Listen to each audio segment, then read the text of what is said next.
Коронавирус, зачатие и сперматозоиды. Как жить без боли? Свинина для здоровья. Жить здорово, если вы с нами.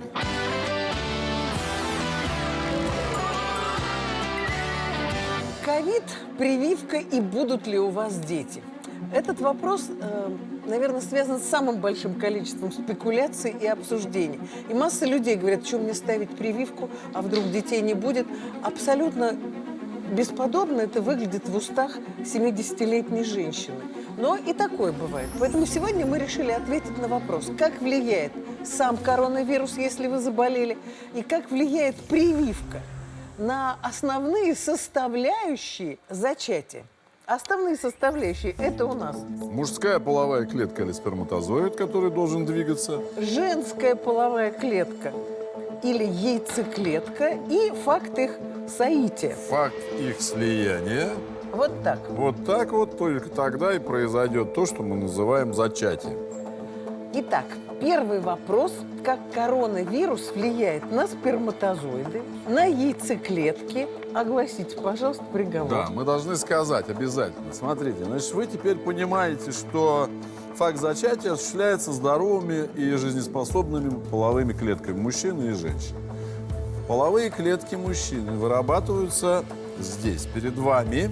Смотрите, это, конечно же, вы понимаете, мошонка. Если мы раскроем ее, то увидим яички. Главные половые железы мужчин. И там же вырабатывается И тестостерон. да, совершенно верно. И там же вырабатывается тестостерон, главная принадлежность мужчины. При заболевании коронавирусом, уже хорошо это известно, поражается половая система мужчин.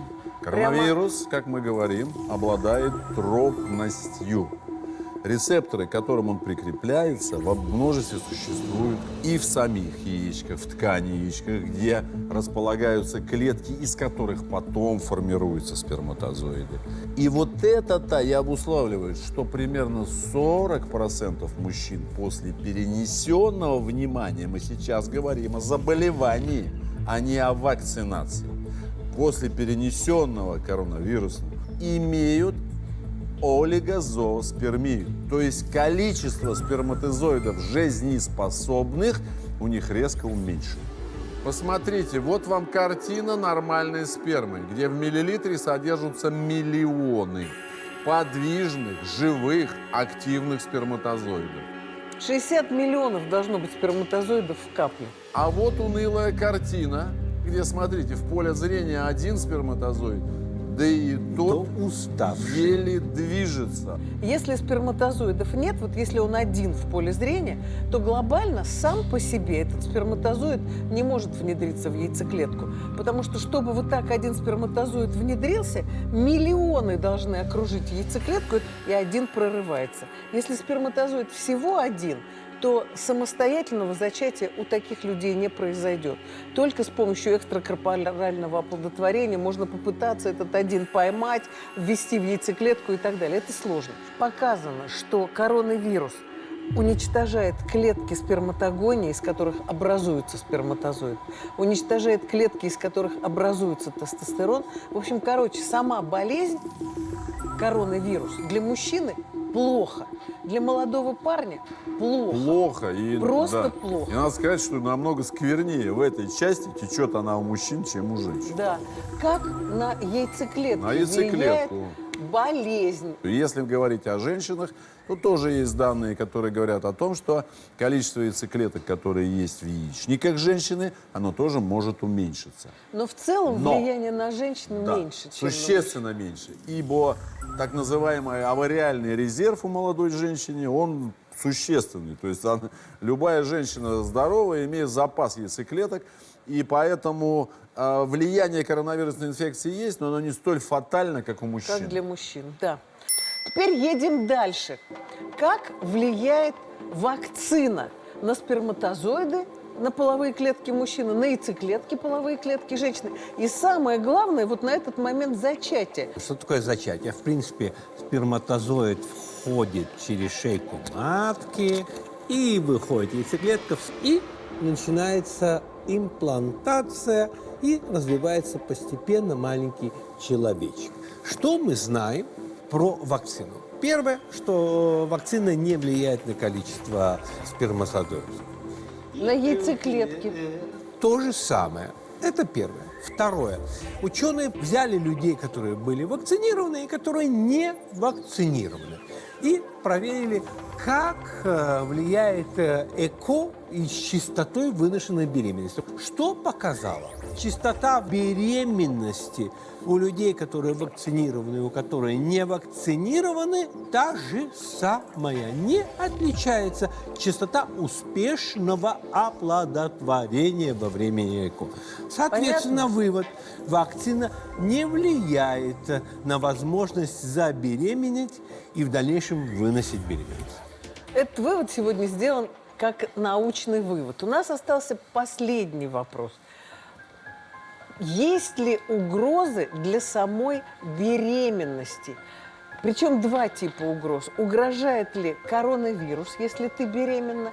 И нарушается ли беременность, если ты вакцинировалась во время беременности? Я сразу хочу сказать, что так случилось, что сегодня уже тысячи беременных женщин получили прививку, в том числе и в России, хотя первоначальная беременность была противопоказанием, просто потому что они не знали, что в Что этот они момент беременные, они в беременны. этот момент прививают. Вот и все. Поэтому сегодня эти факты проанализированы. Коронавирус ужасно влияет на саму беременность. Показано, когда сравнили время рождения малыша и доношенность родов, показано, что дети рождаются недоношенными на 24% больше. То есть не вынашивают женщины, болеющие коронавирусом, полный срок беременности. Если они болеют, если они тяжело. болеют?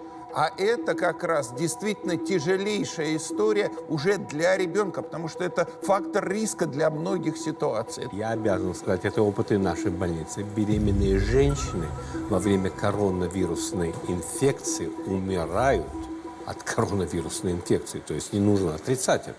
В целом инфицированность в группе молодых женщин невысокая. В целом большинство из них коронавирус во время беременности переносит легко. Но если женщина заболевает по-настоящему, то болезнь может протекать очень тяжело. И, в принципе, если вашей дочке ставится диагноз коронавирусной инфекции во время беременности, то могу сказать точно, что вы сойдете с ума. Даже если все будет течь легко. Вот эти пережить 2 недели, это будет Очень кошмарище. Второе, есть предварительные данные, что когда ребенок рождается у мамы, перенесшей коронавирусную инфекцию, то у детей, рожденных от таких матерей, выше процент образования кист головного мозга.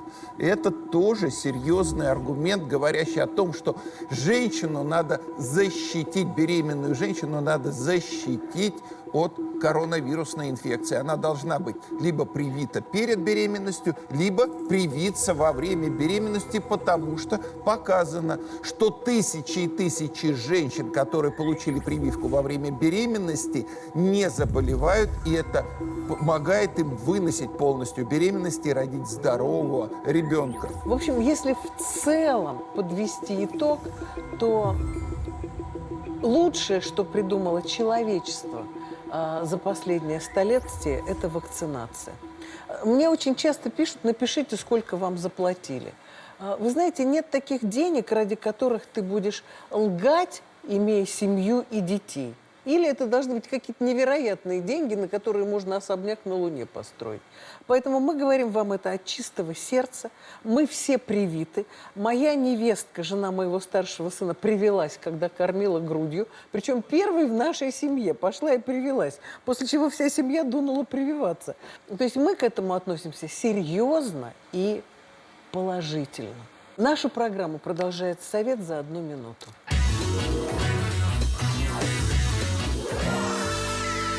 Регулярно принимаю антикоагулянты. Собираюсь вакцинироваться от коронавируса. Надо ли как-то подготовиться? Минута. Первое, чтобы вы четко поняли, никакие лекарства перед прививкой коронавирусной инфекции, в том числе антикоагулянты, не отменяются.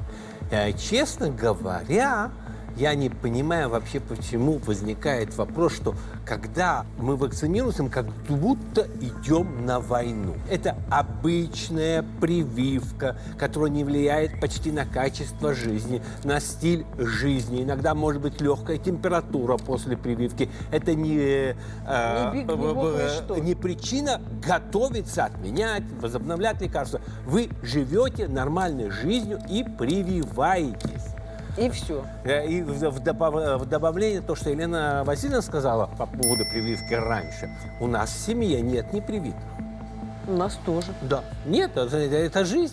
Кстати, продолжая разговор, Марк Яковлевич, пока у нас звучала минутная отбивка, сказал, кто у вас в семье привился? Моя беременная невестка в 6 месяцев беременности привелась. Родила прекрасного мне 3-го внука. И еще вы знаете, что хочу сказать, вот коль скоро пошла об этом речь. Сейчас в России, вот у нас в Москве, вакцинальные пункты организованы в ГУМе, в крупных торговых центрах. Мне пишут, как это возможно? Вакцинация должна быть только в поликлиниках. Это вообще полное непонимание того, как Конечно. мир относится к вакцинации. Вакцинация это процесс, который должен был широко доступный в удобное время людям. Вас могут вакцинировать просто на перекрестке. Абсолютно. Елена Как Васильевна, же у нас тяжелых прививают в побочных аптеках. В Америке прививают в аптеках, в торговых центрах, в супермаркетах, везде. Нигде никого не смотрят врачи. Поэтому наша паника, она основана на незнаниях. Если ты знаешь, ты привьешься спокойно. Точка. Не на минуту прервемся, а потом продолжим. Хрюшка – друг человека. Оказалось, что мир непрост, поэтому мы свое отношение к свинине изменили Поменяли. и даже к салу плохо не относимся.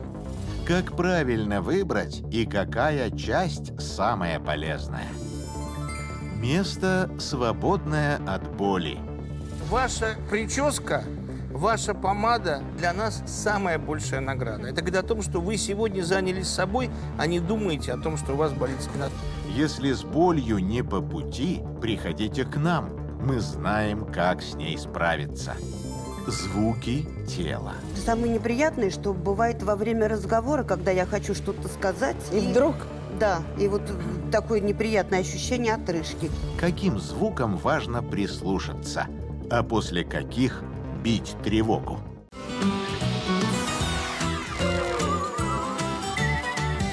Свинина Мираторг. Отличный выбор для праздничного стола.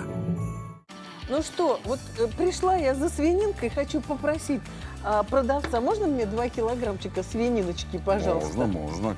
Какой вам? Грудинки, Ну, какой-нибудь лопатки, такой. Лопаточку ребрышек. давайте. Лопаточку дадим? Так попаснее. Пожалуйста. Попаснее, дружочек. Пожалуйста. Дружочек, попаснее. Голубчик мой. Оба. Ну вот, Так, почти значит, 2 килограмма. поднагрузил он мне 2 Да. кило. Мы будем говорить про О, свинину, дорогие каково? друзья. И вот сейчас Дмитрий Николаевич подложил мне свинью. Еще какую? Почему я говорю, что он подложил мне А вы свинью? взгляните на гирьки, которыми я и пользовался. По старой доброй памяти московского купечества продырявил гирьку 2-килограммовую, и получилось как пятачок, знаете, у свиньи. У вот эта свиньи, дырка. видите, Вот так и пятачок у свиньи, называли. 2 дырочки. Облегченные гирьки назывались свиньями, и когда покупатели обвешивали, называлось это «подложить им свинью». Мы сегодня будем говорить именно о свинине. И, конечно, мы хотим, чтобы этот разнообразнейший продукт, эту самую свинину, специально подготовленную для наших съемок, внесли к нам в студию. Вносите нам свинину в студию.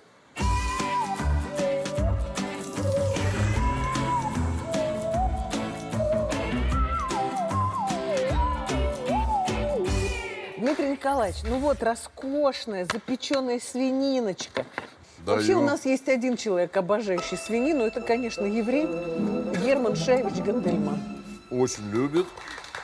Итак, свинина. Не чурается Давайте свининки. медицинские наши знания про свинину. Что Давайте я можем вам сказать? скажу, да, несколько слов. Свинина вообще в мире самое используемое мясо. Пришел Итак, на запах. пожалуйста, ешь. Гершевич, почему вы так любите свинину? Я хочу сказать, почему свинина друг человека. Первое, мы многие методики Медицинские, медицинские хирургические. испытываем на свиньях. Второе. Второе. Из-за перикарда оболочки сердца свиньи делаются биологические клапаны, которые, Для например, человеческого сердца. мы ставим еженедельно. Еженедельно мы ставим эти клапаны. Но я спросила вас про другое. Почему вы так любите свинину? Это же не кошерно. И я рос в Сибири.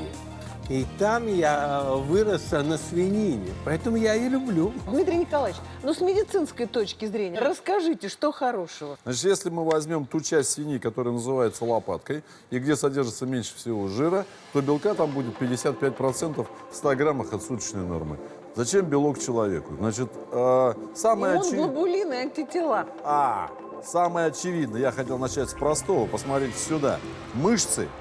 Все мышцы человеческого тела построены из белка. Сейчас постепенно вы будете видеть, как по мере того, как мы едим белок, наши мышцы растут. Но самое главное, как верно заметила Вера Сильна, это иммуноглобулины, то есть это иммунные комплексы, которые обеспечивают нашу безбедную жизнь на протяжении 70, 80, иногда 90 лет. Без них нельзя жить. Второе. Селен.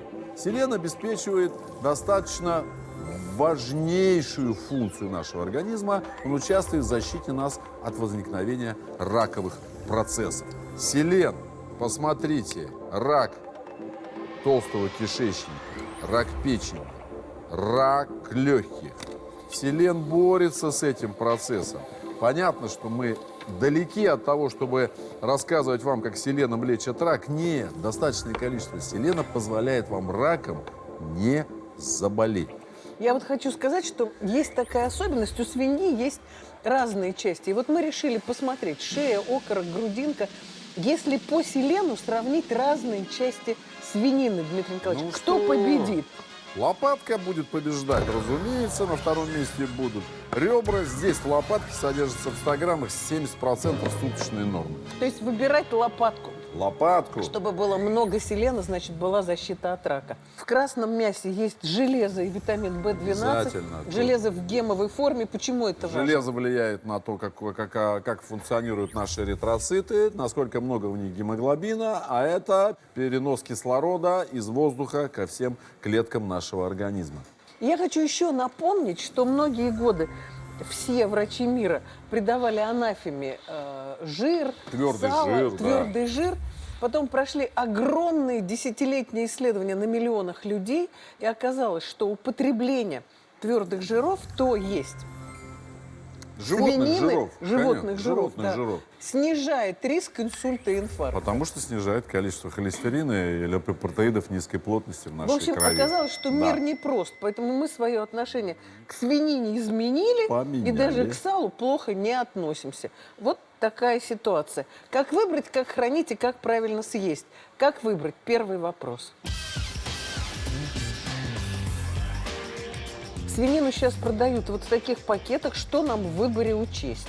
Здесь мы должны посмотреть, есть какие-то у вас, может быть, предпочтения компаний, которые это производят, но тем не менее, вы должны посмотреть срок изготовления, вы должны посмотреть вес, дата изготовления и срок годности этого продукта при определенных условиях хранения. Конечно, вот эти вакуумные упаковки хороших, известных производителей, конечно, они намного более предпочтительны, чем все прочее.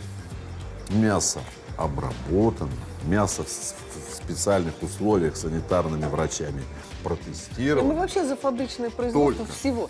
Я еще хочу сказать про влагу.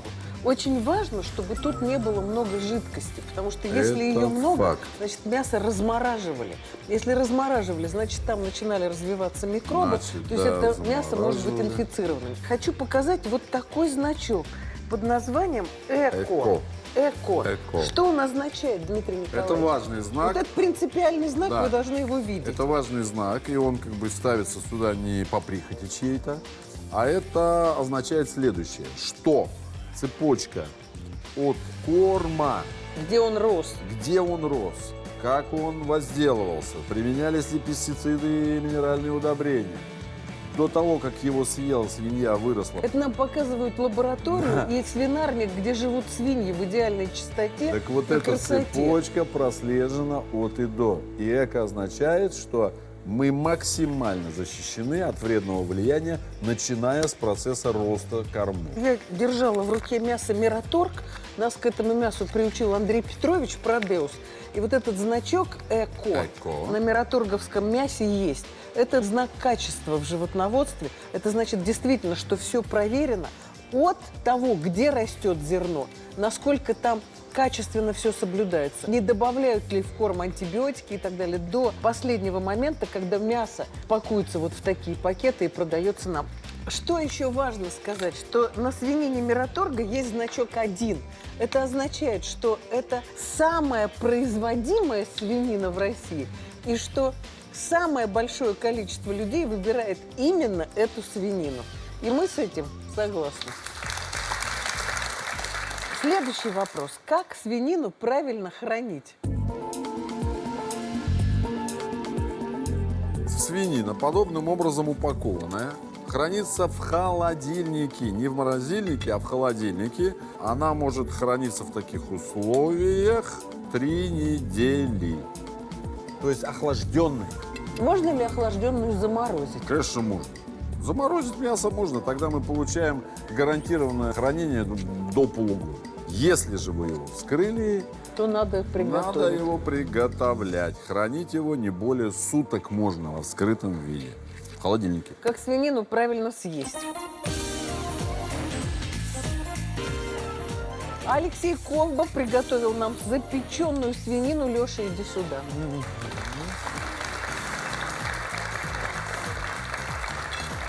Итак, здравствуйте. Ну что у нас с вами здесь? Минимальное температурное воздействие, не больше часа, максимум полутора при температуре где-то 160-180 градусов дает вам прекрасный результат. А самое важное, что вы должны понимать, чем больше кусок, тем он сочнее получается. Ну что, пробуем, товарищи, Да, свинину. пробуйте. Есть лопаточка, есть прекрасные купаты. А еще Вкусно. доктор Гандельман нам всегда говорит, в России свинина вкуснее, чем в Израиле. Да, Герман Да. Шаевич? Ну что, дорогие друзья, мне остается только сказать, что все, что вы не успели записать или услышать в нашей программе, вы можете прочитать сегодня в журнале «Телепрограмма».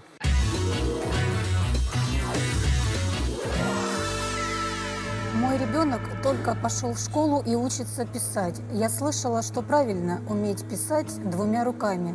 Так ли это? Андрей Петрович, нужно ли учить ребенка писать 2 руками? Минута.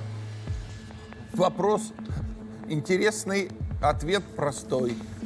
Специально учить ребенка писать 2 руками абсолютно не нужно.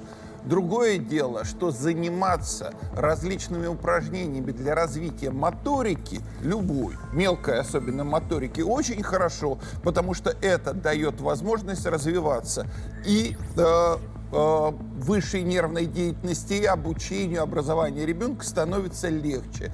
Будет ли польза от того, что вы будете писать правой и левой рукой одинаково? Сомнительно. Есть люди, так называемые амбидекстры, которые умеют это делать одной рукой, но принципиальной пользы в этом нет. Занятия мелкой моторикой полезны однозначно. Мелкая моторика – это рисование, это раскрашивание, это игра лепка. на музыкальных инструментах, лепка. А вот все, что можно вот так делать пальцами, это действительно развивает мозг. Убиваться, чтобы правша писал левой рукой, Абсолютно левша правой, абсолютно лишено смысла. Ненадолго прервемся, а потом продолжим. Место, свободное от боли. Ваша прическа, ваша помада для нас самая большая награда. Это говорит о том, что вы сегодня занялись собой, а не думаете о том, что у вас болит спина.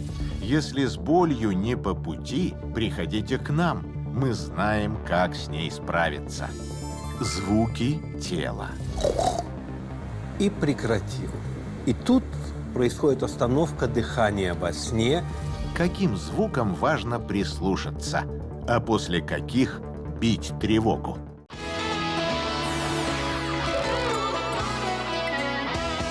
Амилотекс гель действует точно в очаге боли. Амилотекс-гель. Точное решение, свободное движение. Это программа «Жить здорово», друзья. Наша служба боли работает, и у нас сегодня повелитель боли, доктор Гальперин. Марк Яковлевич, я хочу пригласить вас к нам, и хочу пригласить еще одного замечательного доктора, который тоже занимается лечением боли. Это Антон Владимирович Гришин. Но начинается работа нашей службы боли с обращений, которые к нам пишут жители нашей огромной страны. А пишут потому, что в России до сих пор нет службы боли. И все, кого вы видите в нашей программе, это доктора, которые учились сами, ездили за рубеж, учились в России. И большое спасибо доктору Гальперину за то, что он учит этим процедурам наших докторов. И грустно, и горько, что в профессиональный стандарт обучения наших врачей современные протоколы купирования боли не вошли. Пока не входят. Пока. Но мы надеемся на лучшее. Итак, письмо. Боли в пояснице последние 15 лет МРТ показала полное разрушение межпозвонкового диска L5-S1. Прошу помочь. Но когда Елена Александровна обратилась в клинику, оказалось, что у нее разрушены суставы, правда? Да. Антон Владимирович, Марк Яковлевич, покажите, что вы увидели, когда встретились с ней в клинике? В данном случае причиной боли в пояснице являются вот эти суставы, находящиеся позади позвонка самого, фасеточные суставы. Они не приспособлены для больших нагрузок, только для ограничения движения в позвоночнике. Но с возрастом из-за дегенеративных изменений в них развивается артроз, и это приводит к боли. То есть это такой же артроз, как в коленном коленях, суставе, как да, в Марк? забедренных Если суставах. есть в колене, есть и там. Минус только один. Колен 2, и они здоровенные суставы. А этих вот 32 надо. А суставов 4 штуки у каждого позвонка, поэтому болит по-черному. Вот тело человека. Вот голубыми прослойками между, вот видите, идет Видим, сгибание, наклоны. Это и есть фасеточные Это суставы. и есть фасеточные суставы. И вот две они половины. воспалились все. Воспалились, и уже внизу видно, что они вот такие все бугристые, шипы. То есть это уже то, что Антон Владимирович сказал, что это развился артроз. Уже дегенеративные изменения. И вот наша женщина пришла в к нам. клинику управления болью. Процедуру проводил доктор Гришин, а комментировал все на рентгене доктор Гальперин. Прежде чем мы перенесемся в клинику управления болью, я хочу эту рентгеновскую установку показать. Антон Владимирович, вот это, собственно, и есть рентген, да? Да. Давайте покажем, что эта штука крутится. Она Вот так. в нескольких плоскостях крутится. Раз, здесь, в этих. Поэтому в этой легко плоскости. найти источник боли, легко прицелиться. Легко прицелиться к предполагаемому источнику боли. Все, отправляемся в клинику, работает 2 анестезиолога, процедуру проводит доктор Гришин. Значит, вот мы ей сейчас сделаем блокаду. Вот сустав, вот сустав, вот сустав и вот сустав. Вот в капсулу вот этих вот 4 суставов мы сейчас ей введем лекарство. То есть блокаду вы делали на нескольких уровнях, да, на Антон 4 Владимирович? уровнях. Вот видите, совершенно четко видно, что кончик иголочки, он стоит прямо в капсуле сустава. Следующий укольчик. Все, вторая игла на месте. Благодаря вот этой замечательной установке мы можем поставить иглу прецизионно. Вот сейчас Антон Владимирович поставит иголочку. Все, все 4 иголки. Вот все 4, Проекции суставов вот фасеточных. все 4 иголки стоят прямо там, где нужно. Вот раз, вот просвет, видите? И вот кончик иголочки стоит. Вот здесь тоже кончик иголочки и здесь. То есть это сделано идеально. Сейчас вы почувствуете чувство, у вас появится чувство распирания в области поясницы. Не пугайтесь этого ощущения. Мы вводим 2 мл всего, потому что больше в этот сустав ввести невозможно. С одной стороны процедура закончена. Мы переходим на другую сторону и повторяем данную процедуру с левой стороны.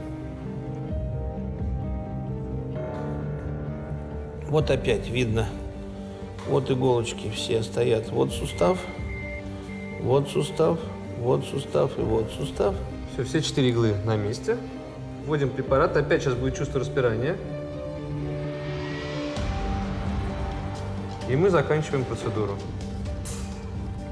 Все, мы закончили. Так, Дина Александровна. Как самочувствие, скажите? Прекрасно. Прекрасно? Боль в спине есть? Ну, чуть-чуть прям, вот как при выпрямлении. Прям. Попробуйте нагнуться вперед. Разогнуться. Боль есть в пояснице? Да, нормально. Нормально.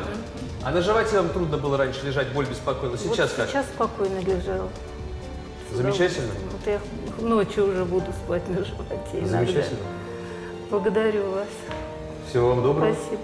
Я очень Ну рад. вот это Наконец, радостный пожалуйста. финал общения. В клинике боли принцип. Вы придете к нам с болью, а уйдете от нас без боли.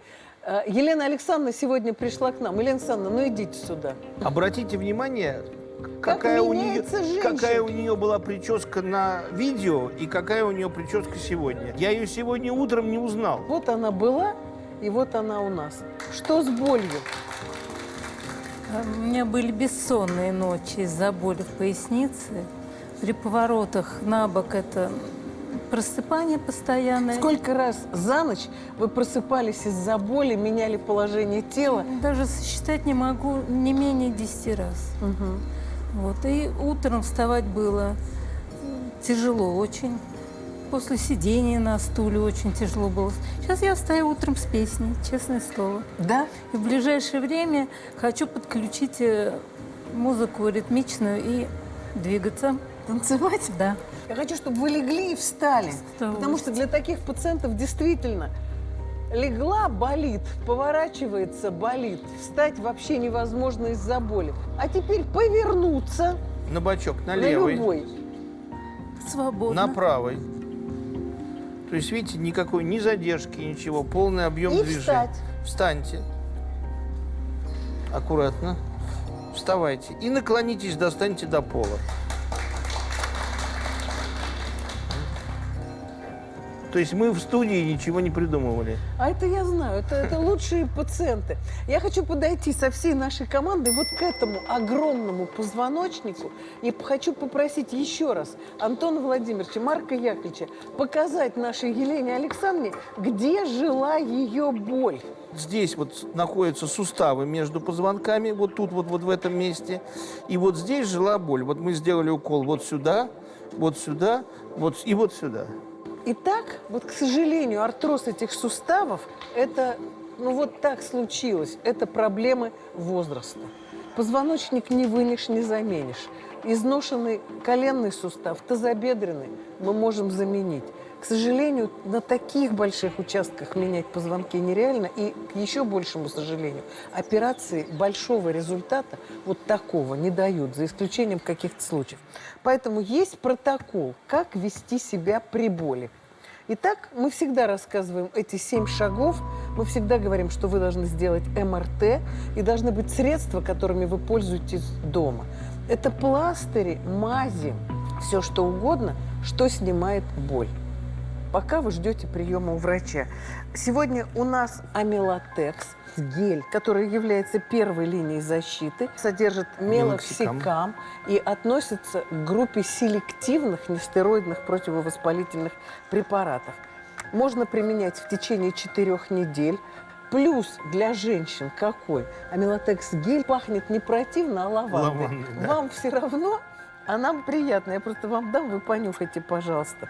И хочу просто сказать, что запах запахом, но самое главное действие. Я сегодня намазала в перерыв, у меня синдром Декервена. И побочных действий меньше, потому что это селективный нестероидный противовоспалительный препарат. И понятно, что он меньше действует на сердечно-сосудистую систему, на слизистую желудка, что дополнительный плюс. Дальше. Без МРТ никто не должен лечить вашу боль. Точка. Правильно, Антон Абсолютно. Владимирович? Потому что можно- мы столько раков находим при Можно боли. пропустить очень много жизненно Вы уже сказали, угрожающих Ирина состояний. Да. Конечно. Но мы это так часто говорили, и мы все время говорим, идите сюда, вы музыку хотели подключить, а мы хотим наших зрителей оторвать от их лежачих положений. И, Марк Яковлевич, упражнения, которые должна делать Елена Александровна. Мы сегодня ей дали так называемый бустер позвоночника. Сейчас она дальше должна им заниматься. То есть то, что она не могла раньше делать, упражнения на гибкость, наклоны, боковые наклоны, влево, Вперед. вправо, вперед, назад, вращательные движения в позвоночнике. Вращение бедром. То есть Поехали. любые Встаньте, дорогие упражнения на телезрители. гибкость, вставайте на гибкость позвоночника, это все вы можете и должны делать. Это звучит наша мелодия. Раз, два, бедрышками по кругу. В другую сторону. Вперед, назад, влево, вправо. Антон Владимирович, Подключаюсь. присоединяйтесь. Я пытаюсь в ритм попасть со всеми. Елена Александровна, что хочется сказать доктору в эту минуту? Докторам я просто ехала и думаю, поклонюсь низко в пояс. Поклонитесь, Моим. потому что для нас это признак того, что гибкость... А я в ответ скажу вам следующее. Ваша прическа, ваша помада для нас самая большая награда. Это говорит о том, что вы сегодня занялись собой, а не думаете о том, что у вас болит спина. Спасибо вам.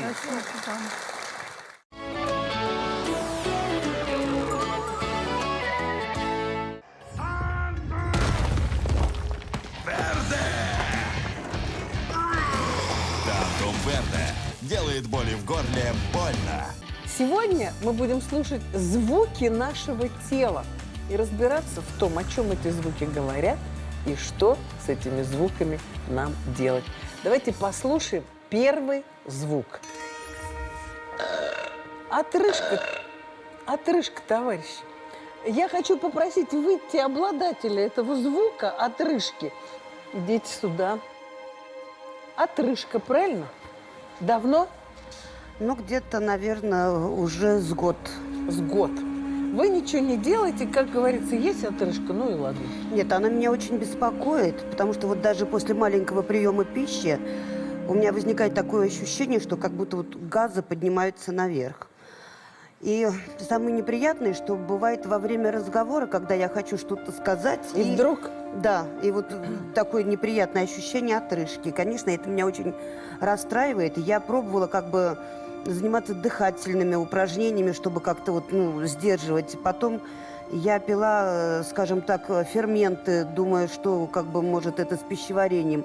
Ничего не помогает. Отрыжка – симптом, который появляется, как может быть и относительно безобидным, а может свидетельствовать о целом ряде тяжелых заболеваний. Безобидно это может быть, когда вы едите быстро, когда вы разговариваете во время еды, когда вы курите во время еды и так далее. То есть, когда вы с едой заглатываете много воздуха. Воздух никуда не девается, желудок такая полая штука. Вот тут Да. накапливается. Здесь воздух накапливается, в какой-то момент клапан, который перекрывает выход из желудка в пищевод, раскрывается, воздух вырывается с неприятным звуком. Ну, как бы это вопрос дисциплинарный. Тем не менее, когда отрыжка постоянная, мы должны, более того, если она может сопровождаться, например, изжогой, то мы должны думать о некоторых других вещах. Посмотрите, если вот так мы вам покажем, как это выделяется, содержимое желудка вместе с воздухом, пищевод, то вполне возможно у вас есть рефлюксная болезнь желудка. Достаточно часто встречающееся состояние, когда клапан, перекрывающий выход из желудка в пищевод, несостоятельный. Он все время полуоткрыт или открыт. Когда вы пьете газированную воду, когда вы едите, например, продукты, содержащие мяту, это способствует усилению зияния, как мы говорим, сфинктера. Кофеин тоже туда входит. И отрыжка может приобретать системный хронический характер. Больше того, в ряде случаев отрыжка может свидетельствовать о том, что в желудке есть опухоль, которая перекрывает нормальную эвакуацию пищи из желудка. Значит, есть обследования, которые надо сделать обязательно. Какие, знаете? Гастроскопия. Конечно. Делали хоть раз? Ни разу не делала. Надо сделать, потому что в целом это симптомы рефлюкс-эзофагита. Заболевание, когда кислая среда желудка попадает в пищевод, раздражает его. Это может привести к раку. Поэтому надо обследоваться. Всё Понятно? поняла. Большое спасибо. Садитесь, пожалуйста. Слушаем следующий звук.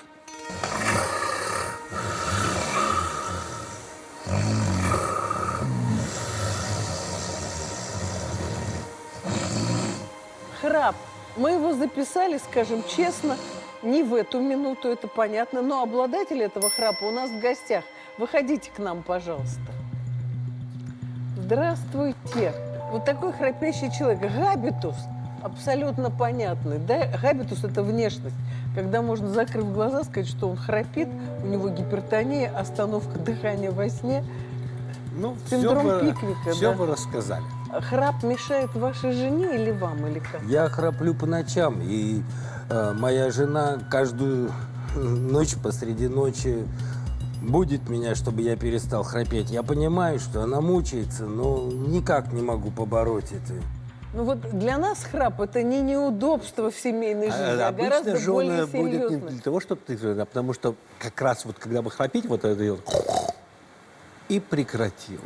И тут происходит остановка дыхания во сне, и жены будут мужей, чтобы они проснулись, потому что боятся, чтобы они не умерли. А почему это происходит? Когда вы спите, у вас очень много жировой ткани, это сдавливает мышцы.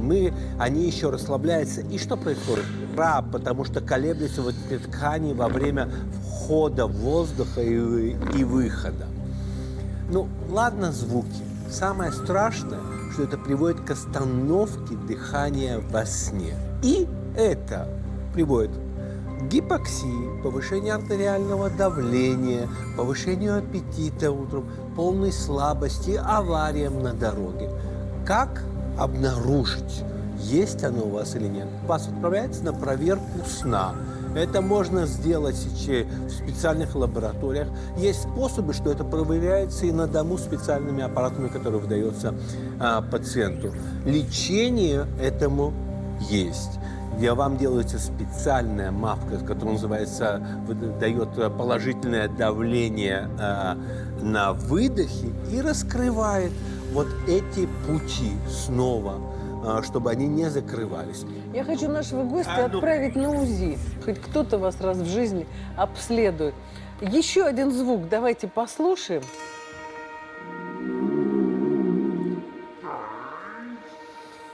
Урчание в животе.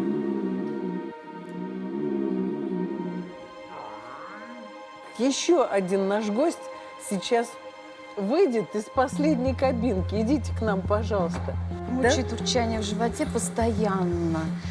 И причем в самый неподходящий момент. Бывает, сидишь на работе и начинается. Сотрудники смотрят, урчит. Мне так неудобно. Мне так неприятно. Андрей Петрович, с чем связано и что делать?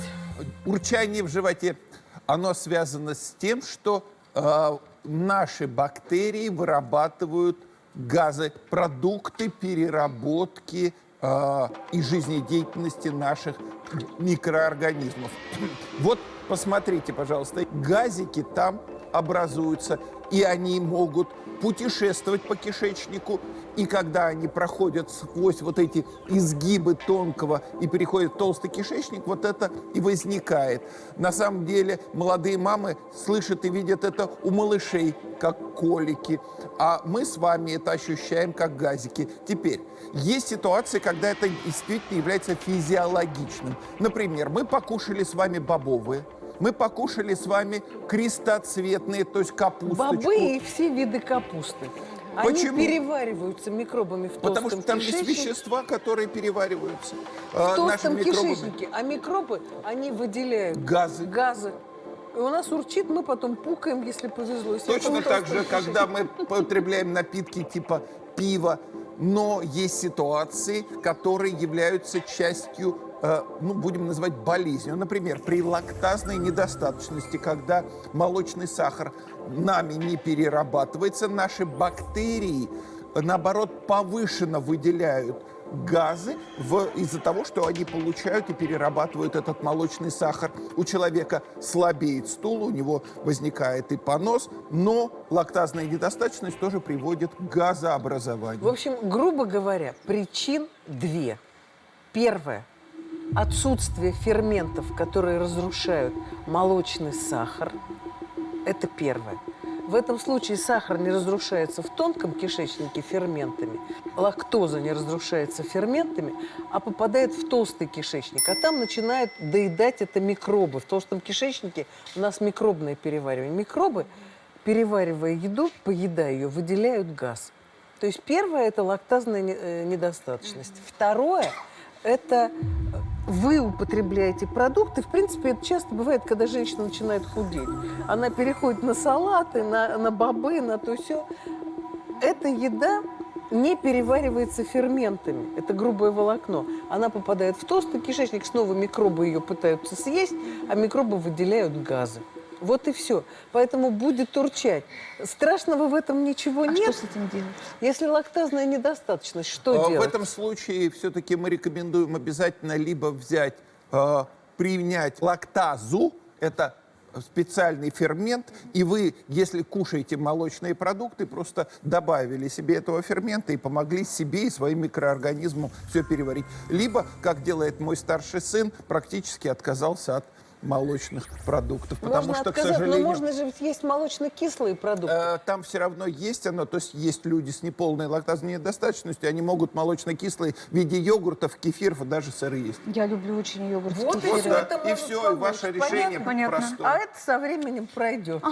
Понятно? Спасибо, Вот понятно. такие звуки в нашем организме. Спасибо вам большое. Садитесь, пожалуйста. Я хочу обратиться к Леоне Артуровне. Что с нашим пациентом? Скажите, пожалуйста.